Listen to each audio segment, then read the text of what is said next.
Shalom, Bapak Ibu kasih salam Tuhan, apa kabar? Pasti semua dalam keadaan sehat, walafiat ya, puji Tuhan. Kita bisa berjumpa lagi dalam program Bible Study Online CK7. Hari ini kita akan melanjutkan pembelajaran kita dalam Ayub pasal yang ke-25 mengenai nilai dan status manusia di hadapan Tuhan. Ada pendapat Bildad bahwa tidak seorang pun benar di hadapan Allah. Bildad adalah seorang sahabat Ayub yang menyampaikan atau mengutarakan pendapatnya terhadap pergumulan Ayub atau statement-statement Ayub mengenai Tuhan. Nah, sebelum kita membaca dan merenungkan atau belajar bersama-sama Ayub pasal 25 ini, mari kita masuk dalam hadirat Tuhan. Kita mau puji, kita mau sembah Tuhan. Dia Bapa yang setia. Haleluya. Terima kasih. Terima kasih.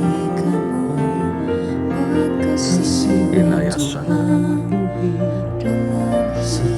Kona nakaya nayasan. Terima kasih. Terima kasih. Kami bersyukur. Kami bersyukur. Terima kasih. Haleluya.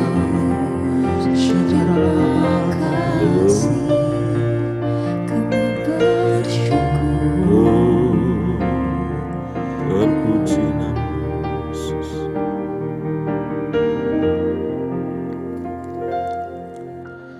Ku ada sampai hari ini, itu semua karena anugerah-Mu. Ku hidup sampai hari ini, semua karena kebaikan-Mu. Ku bersyukur, ku bersyukur, Kau selalu baik dalam hidupku. Ku bersyukur, ku bersyukur, selamanya ku menyembah-Mu. Ku bersyukur, ku bersyukur, Kau selalu baik dalam hidupku. Ku bersyukur, ku bersyukur, selamanya ku menyembah-Mu.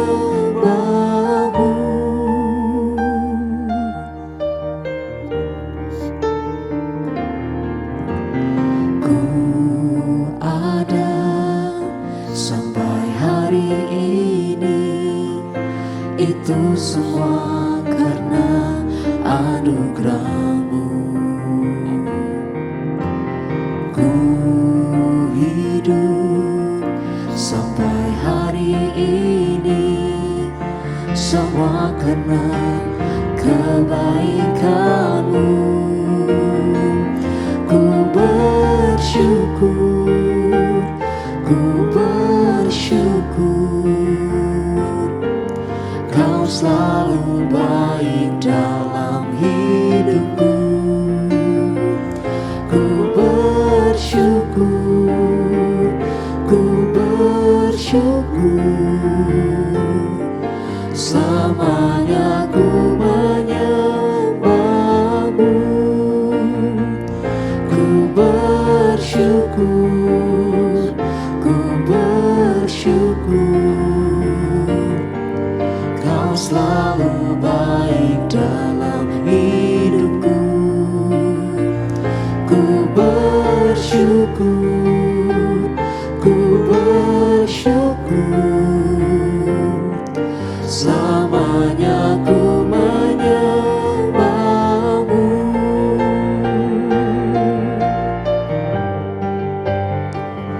Ku bersyukur, ku bersyukur,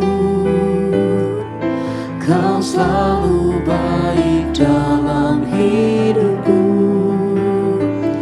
Ku bersyukur, ku bersyukur, selamanya ku menyembahmu, selamanya ku menyembahmu, selamanya ku menyembahmu, selamanya kami menyembahmu. Teramat baik, kami bersyukur kepadamu. Engkau baik bagi kami. Syaralabai, syatarabai, se. Oralamanalabai, syaralabai, syaralabai. Engkau baik ya Tuhan, Kau berkuasa atas hidup kami. Oralamanalabai, kami bersyukur kepadamu Tuhan Yesus. Terima kasih. Mulialah namamu Tuhan, dan ajaib jalan-Mu. Pimpin kami di setiap waktu.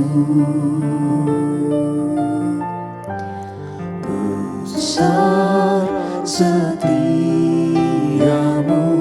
Tuhan, agunglah karya-Mu. Yesus, kami bersyukur padamu.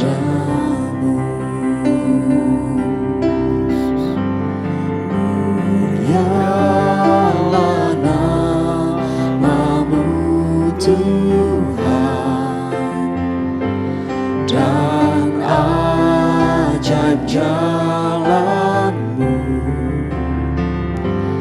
Pimpin kami di setiap waktu. Besar setiamu Tuhan, agunglah karya-Mu. Yesus, kami bersyukur padamu.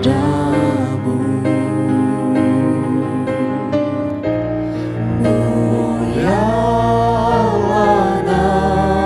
namamu Tuhan, dan ajaib jalan-Mu. Pimpin kami di setiap waktu. Besar setiamu Tuhan, agunglah karya-Mu. Yesus, kami bersyukur padamu.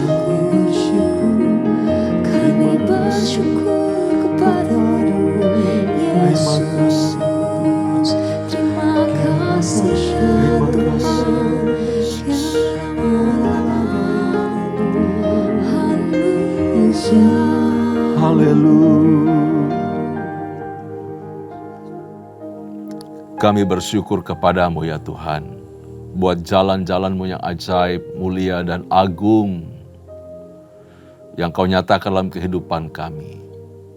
Kami merasa hidup kami tiada apa-apanya di hadapan Tuhan. Kami bukan siapa-siapa di hadapan hadirat-Mu. Karena betapa mulia hebatnya Tuhan kami. Betapa kudus agungnya Engkau ya Tuhan. Bahkan Engkau menganggap kami berharga, mengangkat hidup kami, menempatkan kami di hadapan-Mu. Untuk kami bisa layak memuji dan menyembah Tuhan, kami mengucap syukur. Betapa Engkau baik, kasih setia-Mu saja yang memungkinkan kami dapat berdiri, dapat memuji, dapat menyembah Engkau. Bahkan dapat bekerja, melayani Engkau. Kami mengucap syukur. Kami dijadikan sahabat. Kami dijadikan sebagai teman sekerja di ladang-Mu. Kami berterima kasih. Sungguh Engkau Allah yang hebat, Allah yang luar biasa. Terima kasih ya Tuhan. Berkati pembelajaran kami pada hari ini. Untuk Ayub pasal yang ke-25, hikmat Allah menolong kami. Urapan Tuhan turun atas kami. Untuk kami dapat mengerti maksud-maksud-Mu, kehendak-Mu lewat kebenaran ini. Berkati kami semua, berkati umat-Mu yang ada di rumah-rumah. Demi nama Yesus Allah hidup, kami bersyukur, kami berdoa. Haleluya. Amin. Puji Tuhan. Bapak Ibu kekasih dalam Tuhan, kita akan melanjutkan pembelajaran kita dalam Ayub pasal yang ke-25 ini, ayat pertama sampai ayat yang ke-6. Bapak Ibu kasih dalam Tuhan, pasal 25 ini berisikan jawaban dari Bildad terhadap keputusasaan Ayub yang mencari pembelaan Allah dengan menjabarkan siapakah manusia di hadapan Allah sesungguhnya. Menurut Bildad, di hadapan Allah, manusia itu kecil dan terbatas. Ya, manusia itu tak berdaya sama sekali di hadapan Allah. Sehebat-hebatnya manusia, semulia-mulianya kata orang terhadap kelompok tertentu atau pribadi tertentu yang tetap dia adalah manusia itu, tetap pribadi itu, orang itu adalah orang yang rapuh, bukan siapa-siapa, kecil di hadapan Allah. Namun Bapak Ibu salam Tuhan, pernyataan ini tidak boleh ya kita artikan atau kita pakai untuk merendahkan kemuliaan yang telah Allah taruh dalam hidup kita. Sebab kita tahu bahwa manusia itu diciptakan serupa dan segambar dengan Tuhan. Amin. Jadi ada nilai-nilai Allah, ada karakter Allah yang memungkinkan kita bisa bersekutu dengan Tuhan. Ada roh Allah dalam hidup kita. Jadi gak bisa disepelekan juga manusia ya. Dan pasal yang kita baca, renungkan pada hari ini tidak bicara mengenai merendahkan manusia atau membuat manusia tak berarti sama sekali, tidak demikian. Namun dari kita, kehidupan yang fana ini, sesungguhnya jika dibanding dengan kemuliaan Allah, keagungan Allah, memang sungguh-sungguh manusia itu tidak punya arti di hadapan Tuhan jika dibandingkan dengan kemuliaan Tuhan. Sehingga manusia itu digambarkan seperti berengah atau ulat yang merayap. Ulat yang merayap. Jadi pernyataan Bildad ya, di pasal yang ke-25 ini sebenarnya merupakan satu ungkapan perbandingan. Sama seperti Mazmur pasal 22 ayat yang ke-6. Yang kira-kira bunyinya seperti ini ya. Tetapi aku ini ulat dan bukan orang. Jadi manusia memang tidak punya nilai sama sekali dan bukan siapa-siapa. Disebutkan ulat, berengah, dan bukan orang. Ketika diperhadapkan dengan hadirat Allah, diperhadapkan dengan kemuliaan Allah, keagungan Tuhan, kita bukan siapa-siapa. Nah, Sebelum kita lanjutkan pembahasan ini dari pasal 25, mari kita baca bersama-sama 6 ayat ini. Bapak Ibu bisa mengikuti saya dan saya akan pandu kita membaca ayat pertama sampai ayat yang ke-6. Halaman 561, demikian bunyi firman Tuhan. Maka Bildad, orang Suah, menjawab, kekuasaan dan kedahsyatan ada pada dia, yang menyelenggarakan damai di tempatnya yang tinggi. Dapatkah dihitung pasukannya? Dan siapakah yang tidak disinari terangnya? Bagaimana manusia benar di hadapan Allah? Dan bagaimana orang yang dilahirkan perempuan itu bersih? Sesungguhnya bahkan bulan pun tidak terang, dan bintang-bintang pun tidak cerah di matanya. Lebih-lebih lagi manusia yang adalah berengah, anak manusia yang adalah ulat. Nah, penekanan dari pasal 25 terletak pada ketidakberdayaan, pada kerapuhan dan kefanahan manusia. Di sini menggunakan kata anak manusia. Bildad pakai anak manusia yang adalah ulat. Anak manusia yang dipakai di sini itu menunjukkan betapa kelemahan, kekurangan manusia, ya, yang sehubungan dengan status kita sebagai pribadi yang berasal dari debu tanah. Sumber fana kita ini, daging ini yang berasal dari tanah, sehingga dikatakan yang adalah ulat. Kenyataan dari kondisi tersebut, Bapak Ibu saudara Tuhan, makin jelas ketika menempatkan manusia yang fana ini di hadapan keagungan Allah dan kesucian Allah. Yang memang tiada tarahnya, tiada bandingannya. Semulia-mulianya manusia bukan siapa-siapa. Sekali lagi, semulia-mulianya manusia bukan siapa-siapa di hadapan Tuhan. Tidak ada seorang pun dari manusia yang dilahirkan oleh seorang perempuan tanpa berstatus lepas atau tidak menyandang sebagai orang berdosa. Semua adalah orang-orang berdosa. Tidak ada yang terlahir suci dan tidak dalam kondisi tak berdosa. Semuanya berdosa. Kecuali Yesus Kristus Tuhan kita, karena Roh Kudus yang menaunginya dan bukan dari hasil hubungan manusia. Jadi perkataan Bildad ini mengingatkan kita bahwa manusia itu adalah manusia yang berdosa. Dan memang sepatutnya karena berdosa makanya kita pantas menerima hukuman atau murka Allah. Dosa jangan dipandang dari sebagai perbuatan saja atau tindakan kita. Tapi sikap hati yang bertentangan dengan kehendak Allah juga adalah dosa. Bertolak belakang dengan kehendak Allah adalah dosa. Yang menyimpang dari maksud Allah adalah dosa. Segala hal yang ditimbulkan oleh hati manusia yang tidak sesuai dengan kehendak Allah adalah perbuatan dosa. Nah, dalam keberdosaan ini tentulah kita tidak akan bisa layak berdiri di hadapan Tuhan.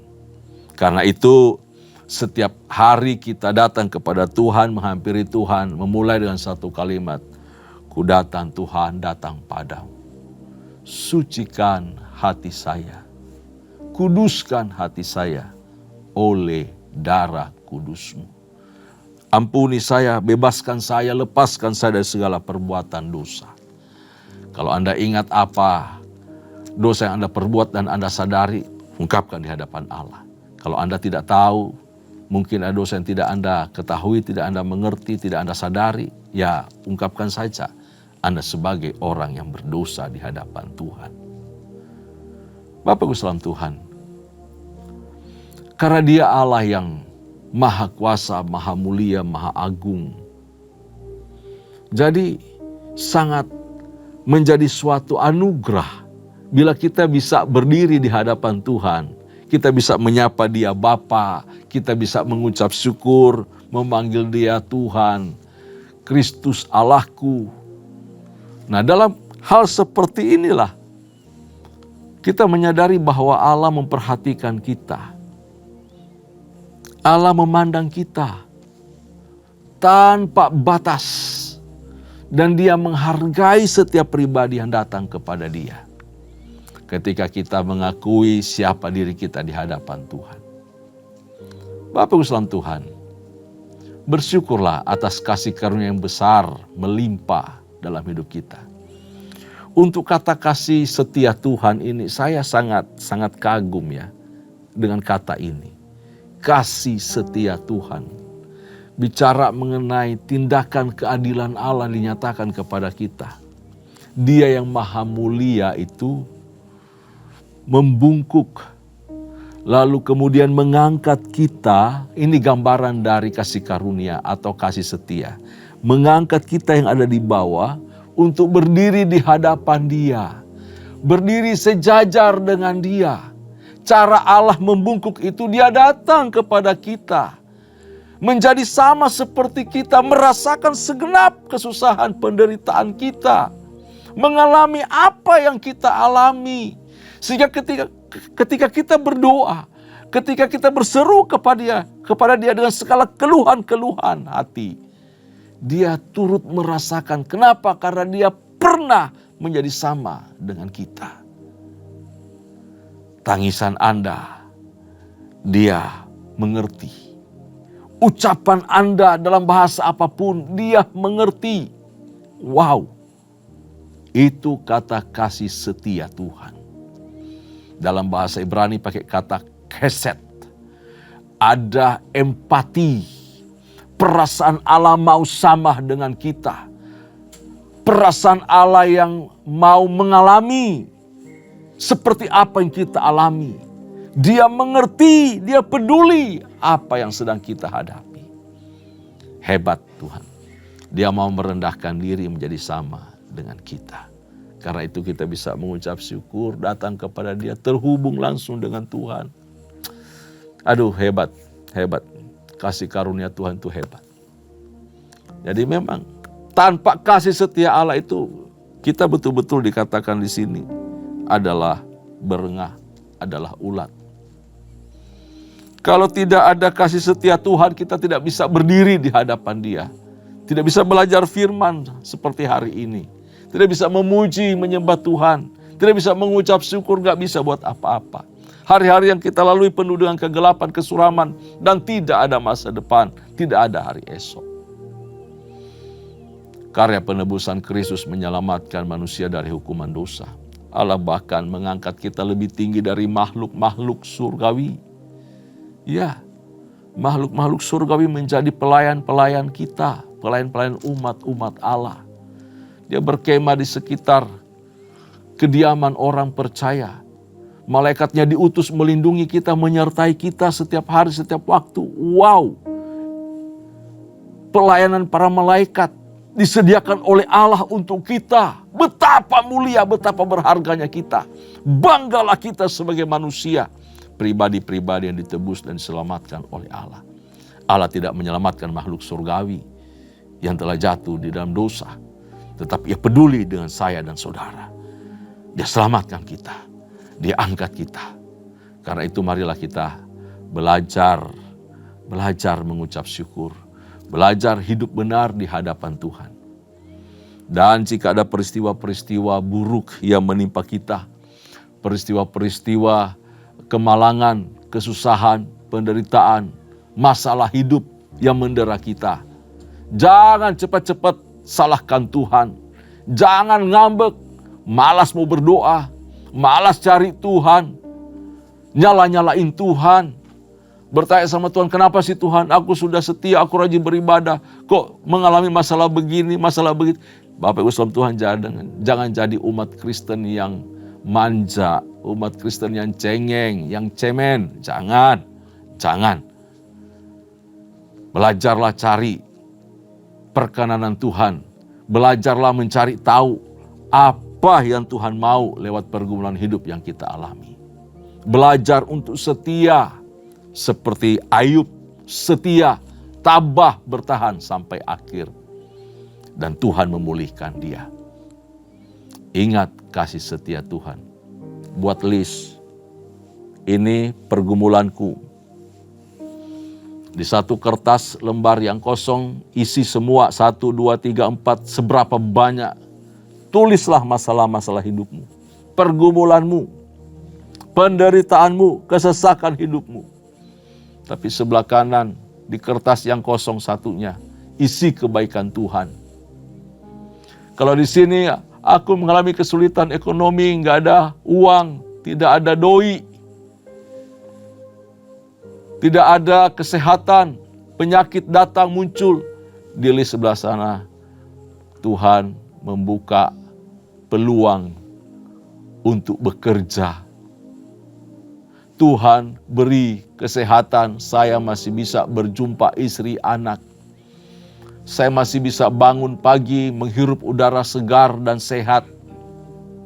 Tuhan masih beri kemampuan untuk membeli obat atau memeriksakan diri ke dokter. Semua hal, lihat kebaikan-kebaikan Tuhan. Engkau pasti akan tidak bisa menghitung banyaknya, besarnya kemurahan Allah. Kebaikan Tuhan dari bangun pagi sampai tidur malam dan bangun pagi lagi besok. Semua pergumulan ini tiada artinya.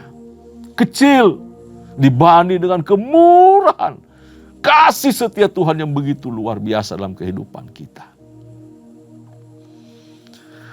Saudaraku, kita patut mengakui bahwa dosa itu memang kejam.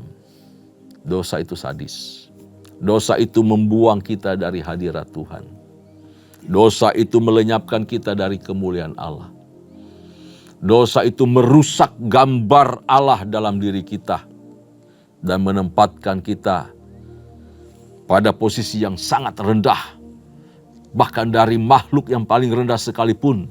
Karena manusia diberikan moral, diberikan etika dalam dirinya. Jadi ketika dia bertindak bermoral, tidak seperti yang sesungguhnya manusia, maka dia lebih jahat daripada makhluk yang paling rendah. Sebut saja binatang, manusia lebih jahat. Perhatikan orang-orang berdosa, kelakuannya, perilakunya. Anda lihat binatang tidak ada jantan kawin dengan jantan, tidak ada. Betina kawin dengan betina, nggak ada. Nggak ada sama sekali. Itu binatang, Bapak Islam Tuhan. Tapi manusia yang berdosa, moralnya hancur, lebih rendah daripada binatang. Itu posisi manusia jika jauh dari hadirat Allah. Tapi saya mengucap syukur kita semua merasakan kebaikan dan merespon anugerah Tuhan dan hidup di hadapan Tuhan. Saudaraku kita yang telah diselamatkan, memperoleh kehidupan yang kekal melalui iman kepada kurban Yesus Kristus, kita patut mengucap syukur. Karena itu, mari kita bersungguh-sungguh hidup dalam kebenaran. Ya. Bersungguh-sungguh hidup dalam kebenaran. Mau bergerak di dalam kasih setia Tuhan. Kuat bergumul. Setia sama Tuhan. Tetap percaya kepada Tuhan. Tidak menaruh curiga kepada Tuhan. Dan terus hidup berharap hanya kepada Tuhan sebagai sumber pertolongan kita.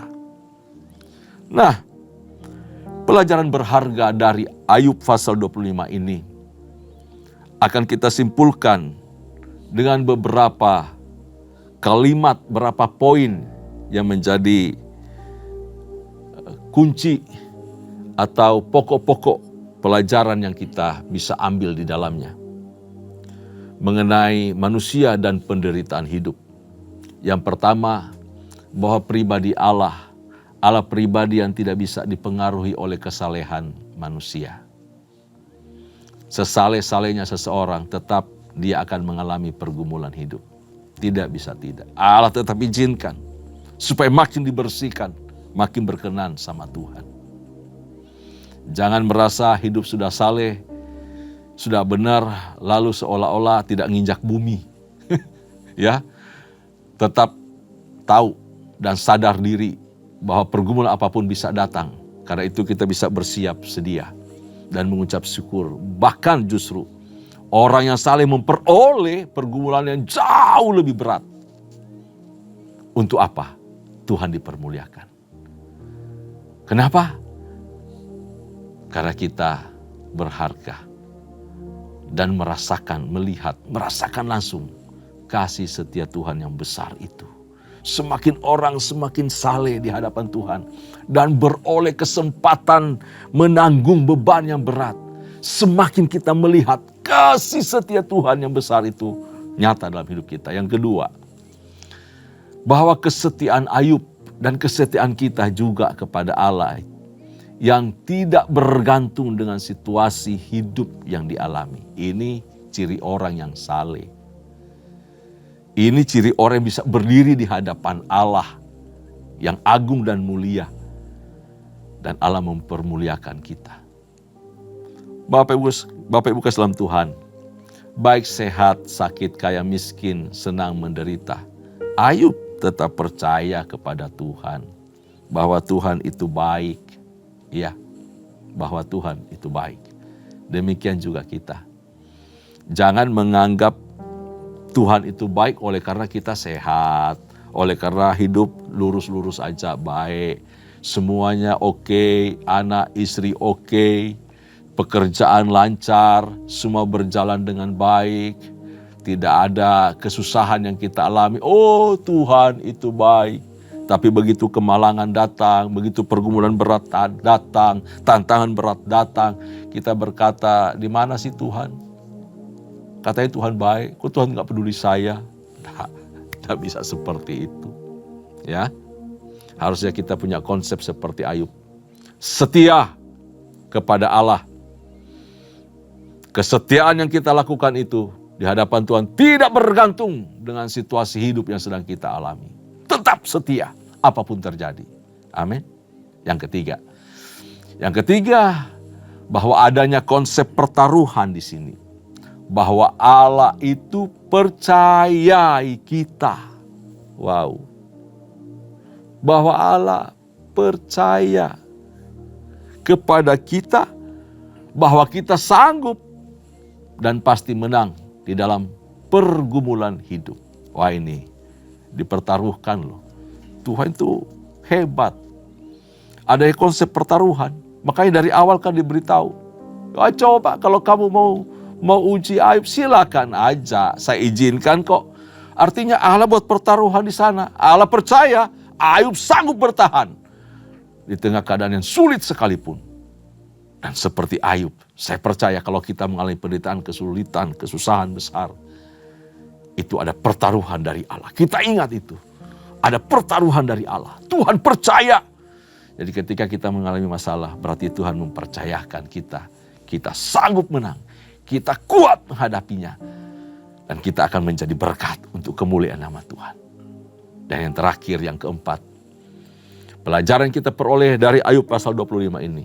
Adanya kecemerlangan Allah yang melampaui segala sesuatu. Yang namanya ciptaan. Bukan apa-apanya di hadapan Allah. Dia segala-galanya.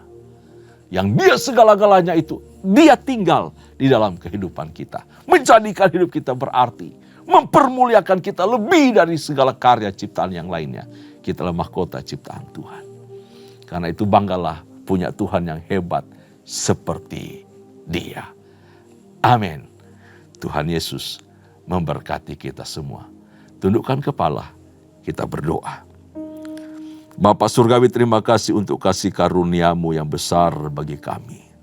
Oleh kemurahan-Mu, oleh kasih karunia-Mu saja, kami ada sebagaimana saat ini. Engkau mengangkat kami, mensejajarkan kami di hadapan-Mu. Kami bisa menyapa Engkau Bapa ya Aba. Terima kasih Tuhan. Kami mengucap syukur karya penebusan Kristus kami alami, kami rasakan. Sehingga kami disebut anak-anak Allah, ahli waris kerajaan surga. Kami mengucap syukur di dalam Engkau kami lebih mulia dari apapun juga di muka bumi ini. Terima kasih Tuhan. Dan di dalam Engkau kami dapat bersekutu, menghampiri Tuhan dalam kemuliaan-Mu. Terpuji-pujilah nama-Mu Tuhan. Kami bangga punya Allah seperti Engkau yang mempercayai segala sesuatu dalam kehidupan kami. Bahkan ketika Engkau mengizinkan perkara-perkara di luar kemampuan kami sekalipun, Tuhan tak pernah meninggalkan kami sebab Engkau percaya bahwa kami akan menang. Kami akan keluar sebagai pemenang. Dan kami mempermuliakan nama-Mu melalui pergumulan hidup kami. Terima kasih ya Bapa, terima kasih ya Tuhan. Hamba berdoa untuk kepala-kepala rumah tangga. Tuhan beri kekuatan, beri kesehatan. Tuhan beri kekuatan iman di dalam hidup mereka. Tuhan memberkati pekerjaan mereka. Terima kasih Bapa. Semakin mengasihi istri dan anak-anak, semakin mereka bertanggung jawab kepada keluarga mereka. Berkati para ibu rumah tangga dalam nama Yesus. Kasih setia Tuhan melingkupi mereka, memelihara mereka, menyertai mereka. Juga anak-anak Tuhan memberkati untuk mereka semakin hormat kepada Tuhan, semakin mengasihi Tuhan sejak mereka masih muda. Terpuji namamu ya Bapa. Berkati pendidikan mereka, sekolah, kuliah mereka. Berkati dalam nama Yesus Tuhan. Masa depan mereka Tuhan berkati. Seluruh keluarga-keluarga Tuhan menolong, memberkati. Pekerjaan mereka Tuhan memberkati. Usaha bisnis mereka Tuhan memberkati. Terima kasih Tuhan. Bahkan pelayanan mereka Tuhan memberkati. Terima kasih ya Tuhan. Terpuji-pujilah namamu. Kami mengucap syukur. Dan kami akan berpisah satu dengan yang lainnya. Tuhan melingkupi kami dengan berkat dan anugerah dari Allah Bapa. Kasih sayang di dalam Kristus Yesus Tuhan. Serta persekutuan yang manis dengan Roh Kudus menyertai kita semua. Mulai hari ini sampai parusia Tuhan datang pada kali yang kedua. Bahkan sampai selama-lamanya. Setiap kita yang percaya dan terima berkat, sama-sama katakan amin. Tuhan Yesus memberkati kita semua.